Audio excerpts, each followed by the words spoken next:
صحیح بخاری کی حدیث ہے، اس حدیث کے راوی حضرت ابو ہریرہ رضی اللہ تعالیٰ عنہ، وہ فرماتے ہیں ایک دن آقا صلی اللہ علیہ وسلم ہمارے درمیان کھڑے ہوئے اور کھڑے ہو کر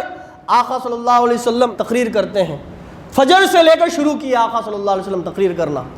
فجر سے لے کر شروع کرتے ہیں، ظہر کا وقت آتا ہے آقا صلی اللہ علیہ وسلم اترتے ہیں، ظہر کی نماز پڑھاتے ہیں، پھر تقریر کرتے رہتے ہیں، پھر عصر کا وقت آتا ہے تقریر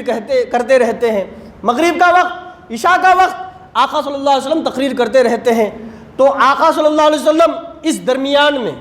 ایک دن میں فجر سے لے کر عشاء تک کیا کیا باتیں بیان کر دی۔ صحابی رسول فرماتے ہیں آقا صلی اللہ علیہ وسلم تخلیق کی ابتدا سے لے کر جنتی جنت میں، دوزخی دوزخ میں، اور ان کے منازل کیا ہوں گے، یہ تک آقا صلی اللہ علیہ وسلم نے ہم لوگوں کو بیان فرما دیا، بلکہ جو ہے آگر فرماتے ہیں۔ اب بولیے آقا صلی اللہ علیہ وسلم کو جو علم غیب دیا گیا ہے اس میں تخلیق کیسا ہوئی؟ آج سائنس ایک ایک تھیوری بدلتی رہتی ہے، کبھی کہتی ہے کہ جو ہے انسان جو ہے وہ بندر سے آیا، کبھی کہتی ہے کہ نہیں وہ جو ہے یہ کالی عورت سے آ کر پیدا ہوا، کبھی کہتی ہے کہ نہیں وہ آٹومیٹکلی جو ہے مچھی تھا، مچھی سے پاوا آ کر آئے، اس کے بعد زمین میں آیا اور زمین میں آ کر جو ہے وہ آ کر جو ہے انسان بن گیا۔ ایسا جو ہے اس کی تھیوری بدلتی رہتی ہے، کیونکہ اسے اس کا علم نہیں کہ کیسے آ کر جو ہے تخلیق پیدا ہوئی، مخلوق پیدا ہوئے،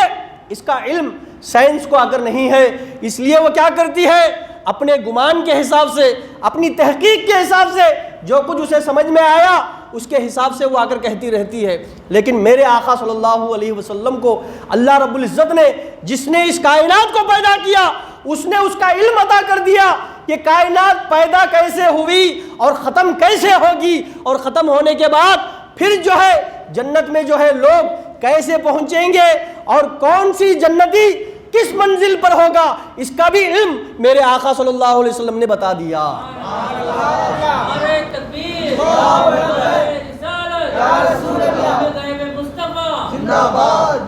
اور اسی حدیث کے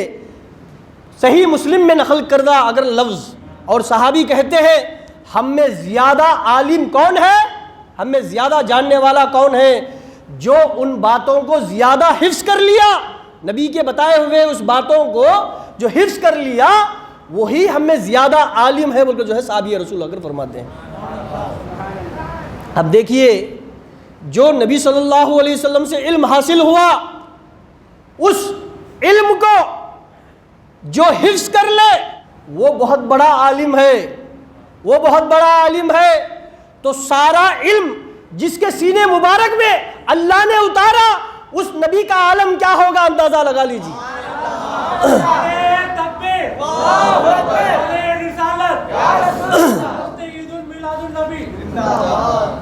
دیکھیے اب ایک دن میں کائنات کی ابتدا سے کائنات کی انتہا تک، جنتی جنت میں، دوزخی دوزخ میں، ان کے منازل آقا صلی اللہ علیہ وسلم کیسے بیان کر دیے ایک دن میں، ایک دن میں کیسے بیان کر دیے۔ اسے امام ابن حجر عسقلانی فتح الباری میں، آج کے دور کے امام نہیں انہوں جو ہے غوث پاک کے بعد 100 سال کے بعد کے امام امام ابن حجر عسقلانی، سارے طبقے کے لوگ ان کو اپنا امام تسلیم کرتے ہیں۔ ویسے معتبر عالم دین، بہت بڑے محدث اور بخاری شریف کی شرح لکھنے والے امام ابن حجر عسقلانی، وہ کہتے ہیں ایک دن میں کیسا بیان کر دیا۔ وہ کہتے ہیں ایک مجلس واحد میں یہ ساری خبر دینا، یہ آقا صلی اللہ علیہ وسلم کا بہت بڑا معجزہ ہے، بلکہ آ کر فرماتے ہیں۔